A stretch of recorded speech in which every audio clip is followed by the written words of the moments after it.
Welcome back to the GC channel. I'm your host, Orlando Casares, the president and founder of First Law International. If you're new with us, welcome. This is a channel especially for you, for the GCs and for in-house legal teams, and is powered by General Counsels.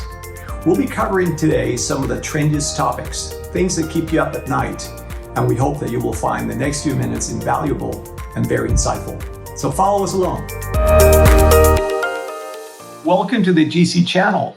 This is a broadcasting where the in-house legal departments and general counsels and associate general counsels around the world gather together to have an opportunity to share ideas and discuss trending topics and also subjects that are keeping most of the in-house legal departments up at night wondering how are we going to cope with these things.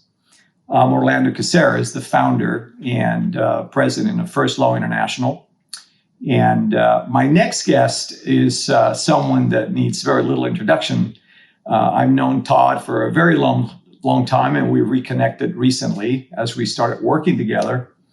Todd Benson is someone whose stellar career, it's quite impressive.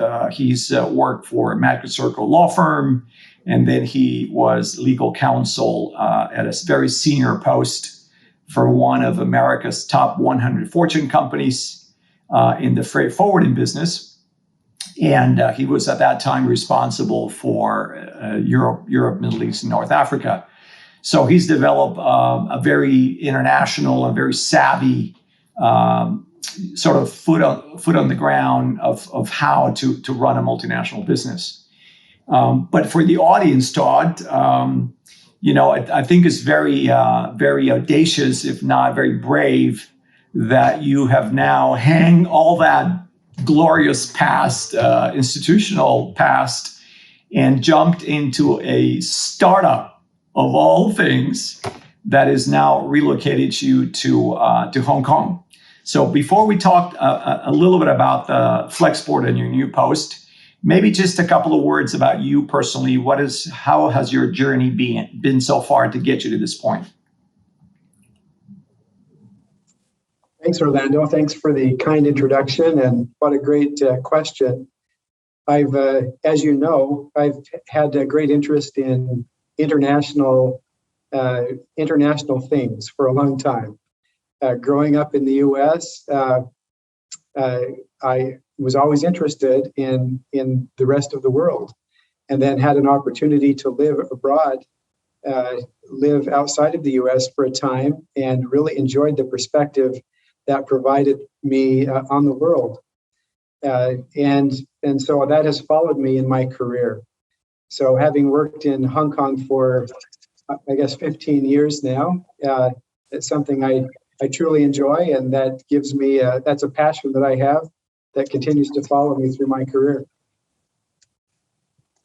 Well, that's, I think it's a perfect way to get into the meat of this interview, because I'm sure that the audience is going to find the courageous act of jumping to that part of the world. I mean, Hong Kong right now is obviously a big question mark for a lot of people, while it used to be everybody's favorite.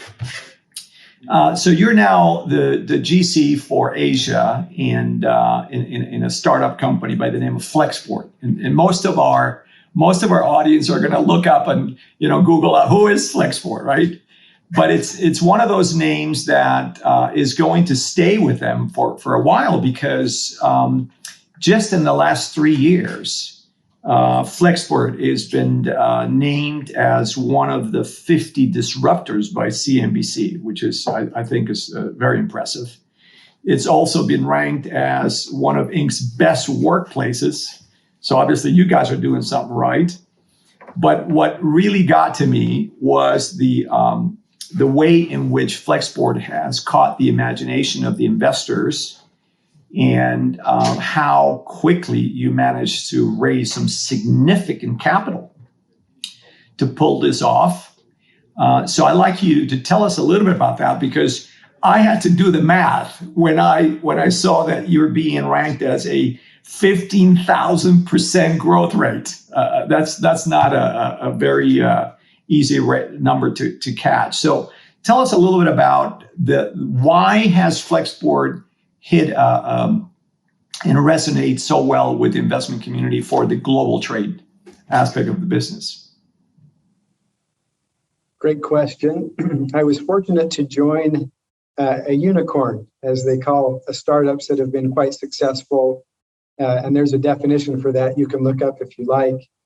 I was interested in the opportunity to move from an environment that was very well established in a way, but that also was not changing a great deal.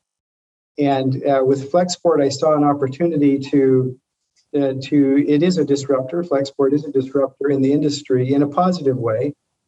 We bring technology to a business and an industry that is maybe 1,000 years old, with many practices that have grown up over time, antiquated practices, paper-based practices, a little bit like China, where they put a physical chop on paper documents. They've been doing that clear up until this last year, where they recently made a change to their civil code. But there's many practices like that throughout the freight forwarding industry. And Flexport has brought software to bear, created solutions to make global trade easy for everyone.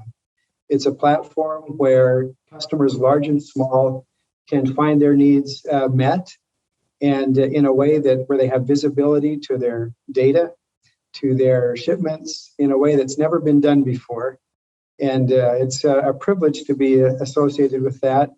And that's really what's attracting those valuations and that significant investment at an early stage and rapid growth today.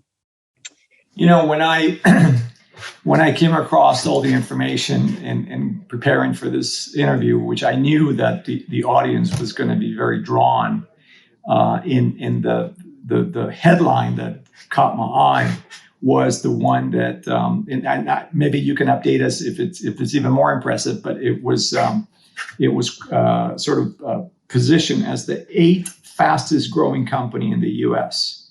Is that still the case, or are you guys now the 7th largest?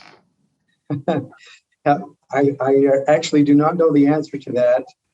The struggle that we have within the company is keeping up with the growth. We are seeing outsized growth in our business, with customers really flocking to us, and it's hard to keep up with that rate of growth. Some of the things we're doing to expand our footprint and meet the demand, that it's a great challenge to have, but it is a real challenge. So we're not really focused on headlines. There are a lot of great headlines. They keep cropping up. That's a new one you've mentioned today. I'd love to see them, but we're really focused on keeping our heads down, nose to the grindstone, and making this happen. Well, thank you for watching. If you would like to see more videos like this one, subscribe to the channel and press the notification button below so that you will be alerted when new videos come out. We hope that you've enjoyed it, and we look forward to the next one. And don't forget, you heard it here first.